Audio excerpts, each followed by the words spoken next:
ये कथा लोक परंपराओं, भक्त साहित्य और भावात्मक व्याख्याओं पर आधारित आध्यात्मिक कथा है। शास्त्रों में इसके अलग अलग रूप मिलते हैं, पर भक्त परंपरा में ये कथा प्रेम, त्याग और ईश्वरीय लीला का गूढ़ रहस्य समझाने के लिए कही जाती है। सुदामा जी ने क्यों दिया राधा रानी को श्राप? एक अत्यंत भावपूर्ण, आध्यात्मिक और रहस्यमयी कथा।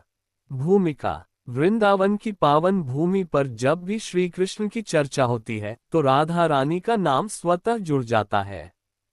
राधा प्रेम की पराकाष्ठा, भक्ति की आत्मा और कृष्ण की अंतरात्मा। पर क्या कभी आपने सोचा है कि ऐसी दिव्य प्रेमूर्ति को सुदामा जैसे परम भक्त से श्राप कैसे मिल सकता है? ये प्रश्न साधारण नहीं है। ये कथा हमें ये समझाने आती है कि ईश्वर की हर लीला के पीछे कोई न कोई गूढ़ कारण छिपा होता है। सुदामा जी कौन थे? सुदामा जी केवल श्री कृष्ण के मित्र नहीं थे, वे बचपन से ही उनके सहपाठी, गुरुकुल के सहचर और अत्यंत निर्धन ब्राह्मण थे। सुदामा इक्वल सच्चे ब्राह्मण का प्रतीक। त्याग, तप, सहनशीलता और निष्कलंक भक्ति। उन्हें न धन चाहिए, न वैभव, केवल कृष्ण स्मरण। कृष्ण भी सुदामा का अत्यंत सम्मान करते थे, क्योंकि सुदामा की भक्ति निस्वार्थ थी। राधा रानी का दिव्य स्वरूप। राधा कोई साधारण गोपी नहीं थी। वे महालक्ष्मी का अवतार मानी जाती हैं। श्री कृष्ण की हलादिनी शक्ति, प्रेम का जीवंत रूप। कृष्ण की हर सांस में राधा और राधा की हर धड़कन में कृष्ण। वृंदावन में जो भी भक्ति थी वह राधा से होकर ही कृष्ण तक पहुंचती थी। कथा का आरंभ। एक समय की बात है। वृंदावन में एक विशेष लीला का आयोजन था। गोपियां राधा कृष्ण के साथ रासलीला की तैयारी कर रही थीं। पूरा वन आनंद, संगीत और प्रेम से भर गया था। उसी समय सुदामा जी वृंदावन पहुंचे। वे वर्षों बाद कृष्ण से मिलने आए थे। उनके मन में केवल एक भावना थी, मैं अपने मित्र कृष्ण को देखूं, उनसे कुछ क्षण बात करूं और लौट जाऊं। सुदामा का अपमान अनजाने में। जब सुदामा वृंदावन पहुंचे तो उन्हें बताया गया, आज राधा कृष्ण रासलीला में व्यस्त हैं, अभी कोई उनसे नहीं मिल सकता। सुदामा चुपचाप एक वृक्ष के नीचे बैठ गए। घंटों बीत गए। भूख लगी, प्यास लगी, शरीर थक गया, पर कृष्ण दर्शन नहीं हुए। उधर राधा रानी को ज्ञात था कि सुदामा आए हैं, पर उन्होंने लीला में व्यवधान न हो ये सोचकर मिलने में विलंब किया। सुदामा का अंतर्मन। सुदामा के मन में अहंकार नहीं था, पर वेदना थी। क्या अब कृष्ण तक पहुंचने का मार्ग केवल राधा से होकर ही जाता है? क्या एक मित्र का स्थान भी अब गौण हो गया? यह कोई ईर्ष्या नहीं थी, बल्कि मानव भाव था। वह क्षण श्राप का उद्गम। जब राधा रानी अंततः सुदामा से मिलने आई, तब सुदामा ने अत्यंत करुण स्वर में कहा, राधे, तुम प्रेम की अधिष्ठात्री हो, पर क्या प्रेम में किसी को प्रतीक्षा में तड़पाना उचित है? राधा रानी मौन रहीं। सुदामा की आंखों से अश्रु बह निकले और भावावेश में उनके मुख से निकल गया, राधे, जिस प्रेम ने मुझे मेरे मित्र से दूर किया, उसी प्रेम के कारण तुम्हें पृथ्वी पर विरह सहना पड़े। यही वह श्राप था। श्राप का वास्तविक अर्थ। यह कोई क्रोधजनित श्राप नहीं था। ये लीला का संकेत था। ये भविष्य की घटनाओं की भूमिका। ये श्री कृष्ण के अवतार का मार्ग प्रशस्त करने वाला वाक्य। राधा रानी समझ गई कि यह श्राप नहीं, ईश्वरीय योजना है। राधा रानी की प्रतिक्रिया। राधा रानी ने विनम्रता से कहा, सुदामा, यदि मेरे विरह से संसार को प्रेम का अर्थ समझ आता है, तो ये श्राप नहीं, वरदान है। उन्होंने उस वचन को स्वीकार कर लिया। श्राप का फल विरह लीला। इस श्राप के परिणाम स्वरूप कृष्ण को मथुरा जाना पड़ा। राधा रानी वृंदावन में रह गईं। उनका प्रेम मिलन से विरह में बदल गया, पर यही विरह आगे चलकर मीरा की भक्ति बना, चैतन्य महाप्रभु का प्रेम बना, रसखान और सूरदास की कविताएं बना। सुदामा का पश्चाताप। श्राप देने के बाद सुदामा को ग्लानि हुई। वे कृष्ण के पास पहुंचे और बोले, मैंने अज्ञान में क्या कर दिया? कृष्ण मुस्कुराए, मित्र, तुमने वही कहा जो संसार को प्रेम समझाने के लिए आवश्यक था। आध्यात्मिक संदेश। इस कथा से हमें कई गहरे संदेश मिलते हैं। 1. प्रेम केवल मिलन नहीं, त्याग है। 2. ईश्वर की हर पीड़ा में भी कल्याण छिपा होता है। 3. भक्त और भगवान की हर घटना लीला होती है। 4. कभी कभी श्राप भी वरदान बन जाता है। निष्कर्ष। सुदामा द्वारा दिया गया श्राप क्रोध नहीं था, ईर्ष्या नहीं थी, बल्कि ईश्वर की लीला का एक आवश्यक अध्याय था। यदि राधा कृष्ण का विरह न होता तो संसार प्रेम की गहराई को कभी समझ ही नहीं पाता। ठीक है, फोल्डेड हैंड्स। मैं इसी कथा को और गहराई, नए प्रसंगों और भावनात्मक विस्तार के साथ आगे बढ़ाता हूँ, बिल्कुल कहानी की तरह, बिना दोहराव के। कथा का आगे का रहस्यात्मक विस्तार। राधा रानी का एकांत विलाप। सुदामा जी के वचन स्वीकार करने के बाद राधा रानी वृंदावन के उसी कदम वृक्ष के नीचे बैठ गईं, जहां कभी श्री कृष्ण बांसुरी बजाया करते थे। वह बांसुरी अब मौन थी। वन में सन्नाटा था, गोपियां भी दूर खड़ी थीं। राधा रानी ने मन ही मन कहा, यदि मेरे विरह से भक्तों को प्रेम का मार्ग मिलेगा तो ये पीड़ा भी मुझे स्वीकार है। उनकी आंखों से अश्रु गिरे और कहा जाता है कि वृंदावन की मिट्टी तभी श्याम रंग की हुई। श्री कृष्ण को श्राप का ज्ञान। उधर द्वारका में श्री कृष्ण को सब ज्ञात हो चुका था। वे सब जानते थे सुदामा का भाव, राधा का त्याग और आने वाले युगों की आवश्यकता। श्री कृष्ण ने कहा, अब प्रेम को देह से ऊपर उठाना होगा। अब राधा को सबकी राधा बनना होगा, केवल मेरी नहीं। सुदामा की तपस्या। श्राप के बाद सुदामा जी वृंदावन छोड़कर वन में चले गए। कठोर तप, निरंतर कृष्ण नाम, जल और फल पर जीवन। वे कहते थे, यदि मेरे वचन से राधा को पीड़ा हुई है तो मैं जीवन भर उस पीड़ा का प्रायश्चित करूंगा। सुदामा को दिव्य दर्शन। एक रात्रि जब सुदामा ध्यान में थे, उन्हें राधा कृष्ण संयुक्त रूप में दर्शन हुए।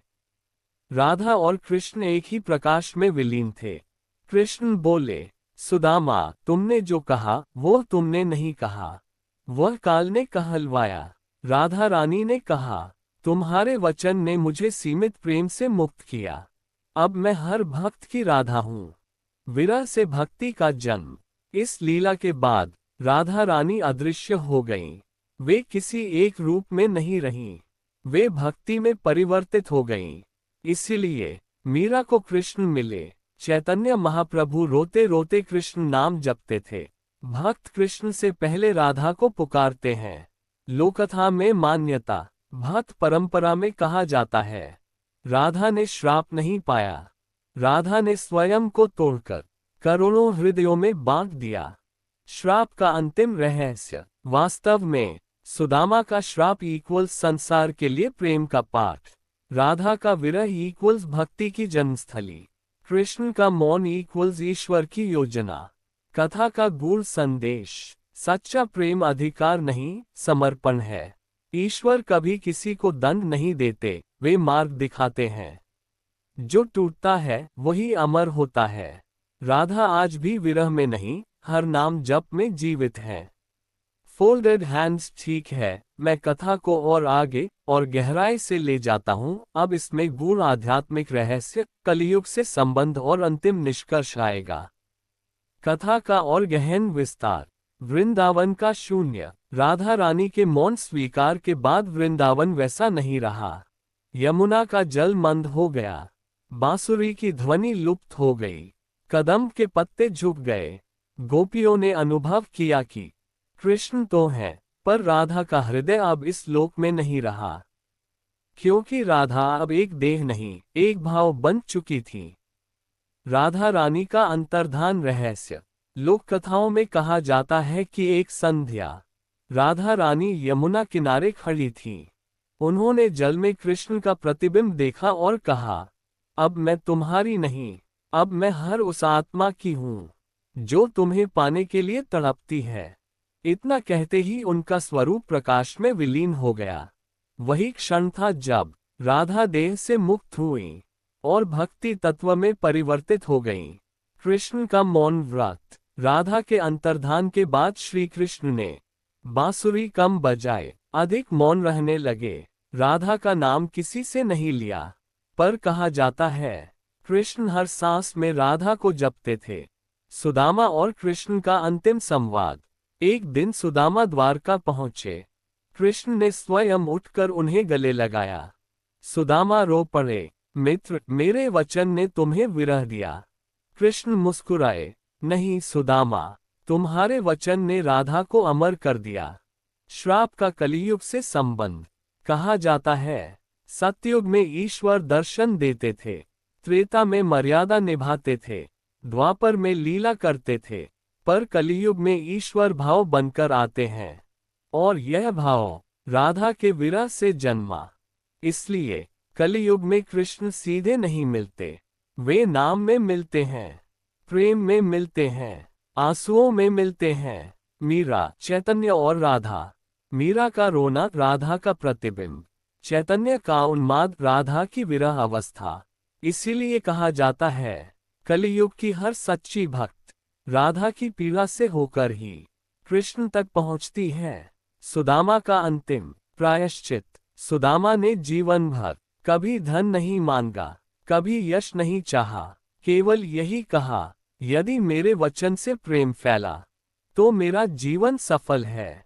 अंतिम आध्यात्मिक सत्य। ये कथा हमें बताती है स्मॉल डायमंड सुदामा का श्राप वास्तव में काल का आदेश था। स्मॉल डायमंड राधा का विरह भक्ति की जननी बना। स्मॉल डायमंड कृष्ण का मौन ईश्वर का उत्तर है। स्मॉल डायमंड प्रेम का सर्वोच्च रूप त्याग है। अंतिम पंक्तियां।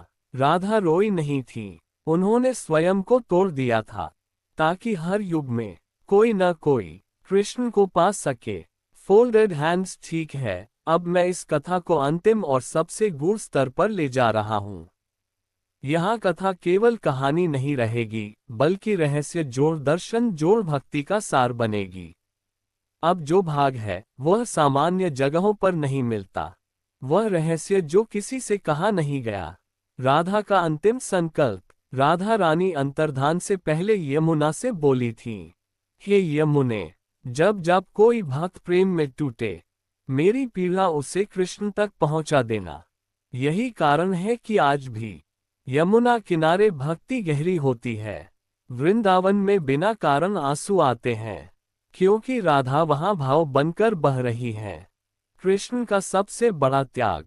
संसार मानता है कि कृष्ण ने राधा को छोड़ा, पर वास्तविक सत्य यह है कृष्ण ने स्वयं को राधा से अलग कर लिया, ताकि राधा केवल एक कृष्ण की न रह जाए। कृष्ण जानते थे यदि राधा उनके साथ रही तो संसार प्रेम को कभी न समझ पाएगा। सुदामा को मिला अंतिम रहस्य। एक रात्रि सुदामा ध्यान में थे। उन्हें केवल राधा नहीं, केवल कृष्ण नहीं, बल्कि दोनों का एकाकार स्वरूप दिखा। वह स्वरूप बोला, सुदामा, राधा और कृष्ण अलग नहीं हुए, हमने स्वयं को संसार में बांट दिया है। सुदामा कांप उठे, उन्हें समझ आ गया, श्राप नहीं, यह विभाजन की लीला थी। क्यों आवश्यक था ये श्राप? यदि यह श्राप न होता, राधा कृष्ण एक ही रह जाते, प्रेम केवल एक कथा बनकर रह जाता, भक्ति आम जन तक न पहुंचती। इसलिए किसी को अलग होना पड़ा, ताकि करोड़ों जुड़ सकें। कलियुग का सबसे बड़ा प्रमाण। आज लोग कृष्ण को नाम में खोजते हैं, पर पहले राधे कहते हैं। क्यों? क्योंकि कृष्ण तक जाने का मार्ग आज भी राधा से होकर ही जाता है। यह उसी श्राप का प्रभाव है। वह वाक्य जो कृष्ण ने कभी नहीं कहा, कृष्ण ने कभी खुले में नहीं कहा, मैं राधा से बिछुड़ा हूं, पर हर भक्त जानता है कृष्ण की मुस्कान में भी राधा की कमी झलकती है। सुदामा का मोक्ष। अंत समय में सुदामा ने केवल इतना कहा, यदि मेरे मुख से निकले वचन प्रेम बनकर अमर हो गए तो मैं मुक्त हूं। और उसी क्षण उन्हें वैकुंठ नहीं, गोलोक में राधा कृष्ण के चरणों में स्थान मिला। अंतिम आध्यात्मिक सत्य सबसे महत्वपूर्ण। स्मॉल डायमंड राधा इक्वल्स प्रेम, स्मॉल डायमंड कृष्ण इक्वल्स प्रेम का लक्ष्य, स्मॉल डायमंड सुदामा इक्वल्स त्याग। जब ये तीनों मिले, संसार को भक्ति मिली। अंतिम पंक्तियां हृदय से। राधा रोई नहीं, कृष्ण छोड़े नहीं गए, सुदामा ने श्राप नहीं दिया। ये सब हुआ ताकि कलयुग में कोई भी अकेला भगवान से दूर न रहे।